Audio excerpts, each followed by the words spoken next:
नमस्कार साथियों। आज मैं पढ़ा रहा हूँ भूली बिसरी चित्र भाग 3। इसमें प्रमुख पात्रों द्वारा जो उपन्यास में प्रमुख कथन आए हैं, परीक्षा के दृष्टिकोण से अत्यंत महत्वपूर्ण है, उन्हीं को मैं आप लोगों के बीच लेकर आया हूँ साथियों। ये पहला कथन है, अब तो चांदी की हलशी बनवाई देव, लड़का नायब तहसीलदार हुई गवाबा है।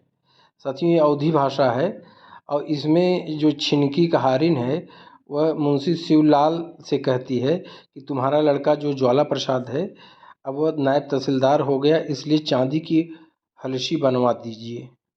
अगला कथन है साथियों, क्रोध को शांत करने का साधन क्रोध नहीं हुआ करता, वह तो आग में घी डालने के समान है। क्रोध को केवल शांति जीत सकती है जो शीतल जल के समान है। तुम्हें अपने ऊपर अधिकार रखना चाहिए। ये साथियों मुंशी राम सहाय जो ज्वाला प्रसाद के मामा हैं, मुंशी शिवलाल के साले हैं, वे ज्वाला प्रसाद को शिक्षा दे रहे हैं।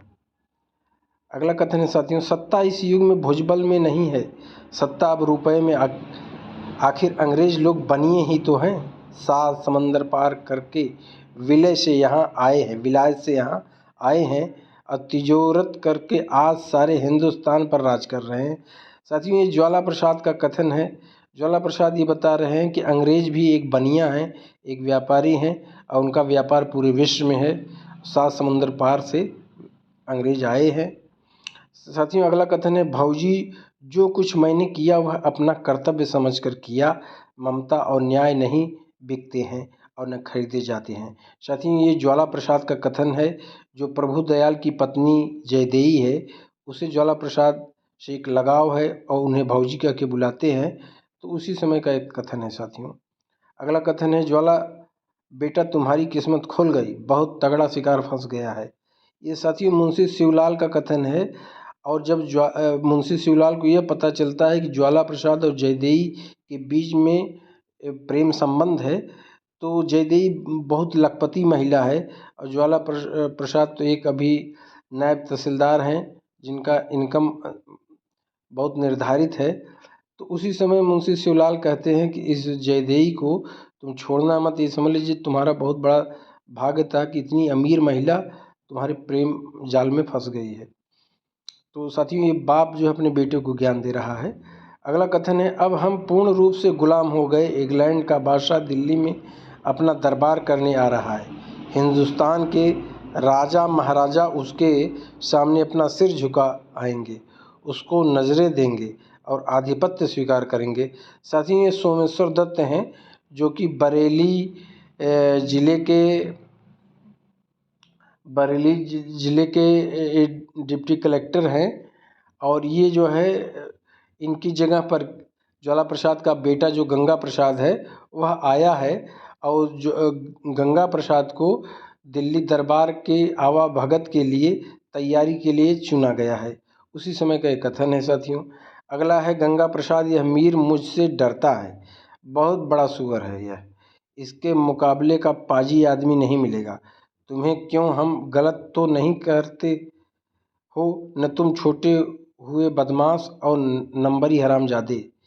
ये साथियों मिस्टर क्लीमेट्स का कथन है। और जब गंगा प्रसाद मीर को भी दिल्ली दरबार की आवा भगत के लिए नाम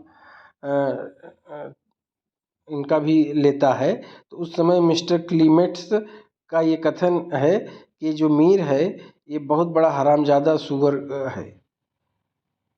अगला कथन साथियों, शायद उदासी ही जिंदगी है। खैर छोड़िए भी इस बात को, अपना दुख दर्द अपने पास ही रखना चाहिए, दुनिया में उसका ढिंढोरा पीटने से क्या लाभ। साथियों, ये संतों का कथन है, जिसे सतवंती महिला, ये राधा किशन की औरत है और ट्रेन में गंगा प्रसाद से इसकी मुलाकात होती है। गंगा प्रसाद इसको प्रेम करते हैं। ये संतों का कथन है साथियों, जानते रहिए। अगला है, मैं वचन देता हूँ तुम्हें संतो रानी, मैं हमेशा हमेशा के लिए तुम्हारा गुलाम हूँ। साथियों, संतो रूप सुंदरी है और गंगा प्रसाद डिप्टी कलेक्टर हैं और प्रेम हो जाता है और संतों से अपने प्रेम की भीख मांग रहे हैं।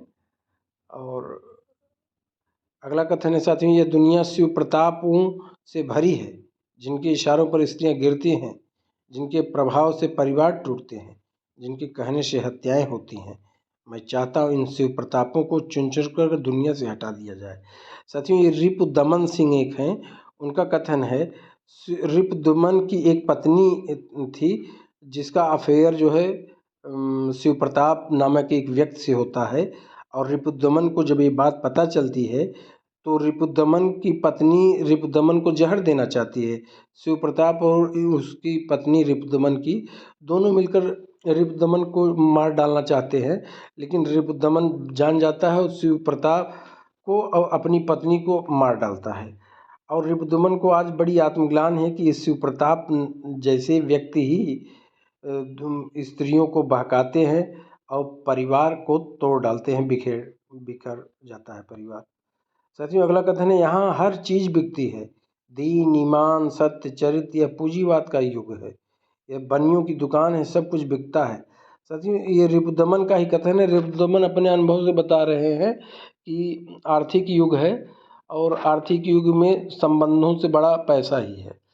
अगला कथन है साथियों, ये पंजाबी जिन्हें पिछले महायुद्ध में लाखों जर्मनी को मारा है, यही लोग यहाँ अपने घरों में भेड़ बकरियों की तरह मारे गए और चुप रहे। मुझे इस बात पर बड़ा आश्चर्य हो रहा है कि यह लोग जो देश के बाहर शेर बन गए थे, अपने देश में बकरी कैसे बन गए हैं। ये मिस्टर ग्रिफिथ एक अंग्रेज है, उनको बड़ा आश्चर्य होता है क्योंकि प्रथम विश्व युद्ध में साथियों एक कहानी आपने सुना होगा, उसने कहा था चंद्र शर्मा गुलेरी, इसका नायक जो लहना सिंह है और सूबेदारनी का प्रेम प्रसंग इसमें दिखाया गया है। ये सब भारत के जो पंजाबी वीर थे, ये जर्मनी की लड़ाई में भाग लिए थे और जर्मनी बुरी तरह से पराजित हुआ था। अंग्रेज़ों ने डोमिनियन राज्य की घोषणा की थी, लेकिन वह सब कोरा आश्वासन था।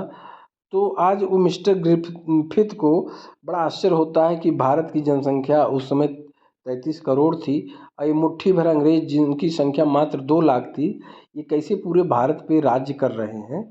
और जबकि भारतीय लोग इतना बड़े शेर हैं, अपने ही देश में ये भेड़ बकरी बने हुए हैं। अगला कथन है साथियों, भारत के स्वराज का नारा हिंदुओं का नारा है, मुसलमानों का नहीं। जलियांवाला बाग का हत्याकांड हिंदू नगर अमृतसर में हुआ है, लाहौर, रावलपिंडी या पेशावर में नहीं हुआ है। यह जो है गंगा प्रसाद कह रहे हैं साथियों, इसे आप लोग गौर करिए। अगला कथन है गंगा प्रसाद, यह याद रखना कि गांधी जी के रूप में हमारे देश को जो नेता मिला है वह कल्पना जगत का नेता नहीं है। कांग्रेस निष्क्रियता को छोड़कर सक्रिय कार्यक्रम पर आ रही है। साथियों, ये ज्ञान प्रकाश जो कि ज्वाला प्रसाद के जो मामा हैं राम दयाल के सबसे छोटे पुत्र हैं, बहुत बड़े कांग्रेसी हैं। और उस समय कांग्रेसी का मतलब होता था गांधीवादी विचारधारा से उत्पन्न। साथियों, अगला कथन है पी के हम तुम जो चले झूमते मैं खाने में। साथियों, ये मलका नामक एक वेश्या है जो मुजरा करती है जौनपुर में। और गंगा प्रसाद जब संतों के प्रेम में बिखर जाते हैं, उनका बेवफाई सह नहीं पाते, तो मलका नामक एक सुंदरी के चक्कर में पड़ते हैं। और मलका का एक कथन है पी के हम तुम जो चले झूमते मैं खाने में। अगला कथन साथियों, बीबी बच्चे कुल समाज मान मर्यादा इन सक्रिय दायरों में जिंदगी को बांध कर हमने उसे कितना कुरूप और रसहीन बना दिया है। साथियों, ये गंगा प्रसाद का कथन है। गंगा प्रसाद ये उस समय कहता है जिस समय यह अपने बीबी बच्चों को भूल करके संतों और मलका नामक सुंदरी के चक्कर में पड़ा है और एक स्वच्छंद विचारधारा में और अय्यास व्यक्ति के रूप में गंगा प्रसाद का ये वक्तव्य है। अगला कथन है साथियों, आप बड़े खुशकिस्मत हैं बाबू गंगा प्रसाद, वरना रंडी की मोहब्बत किसे मिलती है। बड़ी पाक और नेक औरत है मलका। ये अली रजा जो कि जौनपुर का एक मुसलमान व्यक्ति है और ये गंगा प्रसाद से इसकी गहरी दोस्ती है और यही अली रजा मलका से मिलवाता है, उसके मुजरा घर यही लेके जाता है। और आज अली रजा गंगा प्रसाद को बता रहे हैं कि रंडी की मोहब्बत माने ये बहुत कम लोग ऐसे होते हैं जो प्राप्त करते हैं, आप बहुत लकी व्यक्ति हैं। अगला कथन है साथियों, बाप ज्वाइन मजिस्ट्रेट हो गए हैं और बेटा बगावत के गीत गा रहा है। तो ये ज्ञान प्रकाश नवल से कहते हैं। अब साथियों, यहाँ ये गंगा प्रसाद जॉइंट मजिस्ट्रेट होकर के बड़े पद से रिटायर होते हैं। और गंगा प्रसाद का बेटा नवल है, और नवल जो है ज्ञान प्रकाश के प्रभाव में आकर वह भी कांग्रेसी नेता हो गया है, गांधी टोपी लगाने लगा है। उसी समय ज्ञान प्रकाश का एक कथन है। साथियों, अगला है, यह क्या बक रहे हो गंगा, मैंने इनको बुलाया है ऐसी बात करने के लिए। इस आंदोलन में हमारे देश के जूतों का कोई योग नहीं है। देश में अछूतों की कुछ संख्या करीब 6 करोड़ है। इन लोगों का सहयोग हमें चाहिए ही। साथियों, यहाँ थोड़ा गलत टाइप हो गया है। यह क्या बक रहे हो गंगा, मैंने इनको बुलाया है ऐसी बात करने के लिए। इस आंदोलन में हमारे देश के अछूतों का कोई योग नहीं है, और देश में अछूतों की कुल संख्या करीब 6 करोड़ है। माने साथियों, यहाँ पर गंगा प्रसाद ये बता रहे हैं कि हमारी कुल आबादी 33 करोड़ है, जिसमें 6 करोड़ जो है अछूत है। और अगर ये अछूत भी इस भारतीय राष्ट्रीय आंदोलन में सहयोग करेंगे तो हमारा आंदोलन और बलशाली और प्रभावशाली बन जाएगा। ये गंगा प्रसाद का कथन है साथियों। अगला है, ब्रिटिश हुकूमत मुर्दाबाद, भारत माता की जय, महात्मा गांधी की जय।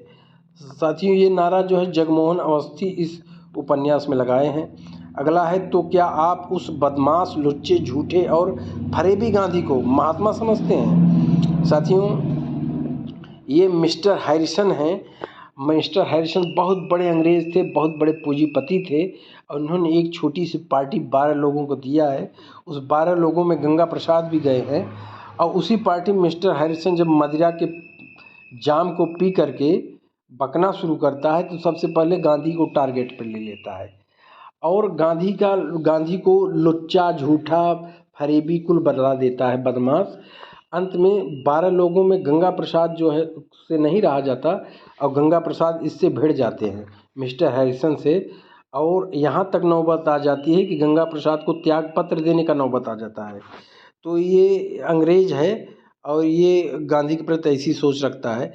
और देखिए अगला कथन है साथियों, मिस्टर हैरिसन, यह तुम्हारा कमीनापन और लुच्चापन है जो तुम उस महापुरुष को गालियां दे रहे हो।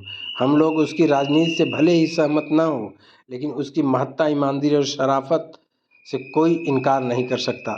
साथियों, ये गंगा प्रसाद जो है मिस्टर हैरिसन की प्रतिक्रिया दे रहे हैं। अगला कथन है, दादा कल के सहारे तो हमारी सारी जिंदगी है, यदि हम कल की कल्पना करें तो हमारा आज कितना भयानक और कुरूप होगा। ये विद्या जो है नवल से कह रही है। साथियों, नवल की बहन है विद्या।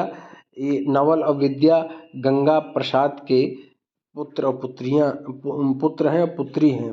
विद्या पुत्री है, नवल पुत्र है। अगला कथन है साथियों, तुम्हारे बाबा नायब तहसीलदार से बढ़कर डिप्टी कलेक्टर हुए। तुम्हारे पिता डिप्टी कलेक्टर से बढ़कर के कलेक्टर और ज्वाइंट मजिस्ट्रेट हुए। अब तुम ज्वाइंट मजिस्ट्रेट से बढ़कर कमिश्नर या गवर्नर तक बन सकोगे। साथियों, ये गंगा प्रसाद का जो बेटा नवल है, और नवल का एक मित्र है इलाहाबाद में, प्रेम शंकर, जो कि LLB कर रहा है, वह बता रहा है कि तुम एक ऐसे घर से आते हो कि तुम्हारे बाबा माने ज्वाला प्रसाद वो नायब तहसीलदार थे, और नायब तहसीलदार से वो डिप्टी कलेक्टर हो गए, और तुम्हारे पिता जो है डिप्टी कलेक्टर से ज्वाइंट मजिस्ट्रेट हो गए। तो तुम उन्हीं के वंशज हो, तो तुम भी जो है IAS अधिकारी बन जाओगे, और कमिश्नर और गवर्नर तक के पद को प्राप्त करोगे। नहीं समझ में आ रहा भीखू, यह सब क्या हो रहा है, क्यों हो रहा है? यह तरह तरह के चित्र आप बनते हो, मिट जाते हैं, यह क्यों? साथियों, अंत में यह ज्वाला प्रसाद का एक कथन है। ज्वाला प्रसाद जब नवल नमक दांडी कानून को तोड़ने के जुल्म में स्वेच्छा से जेल जाने के लिए तैयार होता है, और जबकि ज्वाला प्रसाद, उसकी मां रुक्मणी दोनों मना कर रहे हैं, लेकिन न कोई ज्वाला प्रसाद की बात सुनता है। सब उस राष्ट्रीय आंदोलन के प्रवाह में कोई किसी को कुछ नहीं समझ रहा है। उस समय ज्वाला प्रसाद बहुत व्यथित हैं, और ज्वाला प्रसाद के साथ ज्वाला प्रसाद का नौकर जो भीखू है, यही 2 वृद्ध आपस में, अंत में यही उपन्यास का अंत हो जाता है साथियों। और ज्वाला प्रसाद का कथन है कि आज का जो नया पीढ़ी है वह किसी की कोई बात नहीं सुनता, उसे लगता है कि हमारी सोच ही सबसे बेहतर है। साथियों, यहीं पर ये प्रमुख कथन का जो श्रृंखला है यहीं पे समाप्त करते हैं। साथियों, ये उपन्यास में जो भी महत्वपूर्ण घटना, दृश्य, कथानक, पात्र और कथन है उसको हमने बताने का प्रयास किया है। परीक्षा के दृष्टि से ये बहुत ही महत्वपूर्ण है साथियों। अगर ये वीडियो आपको पसंद आए तो इसे ज़रूर आप लाइक, शेयर, सब्सक्राइब करें। मिलेंगे फिर अगले वीडियो में। धन्यवाद।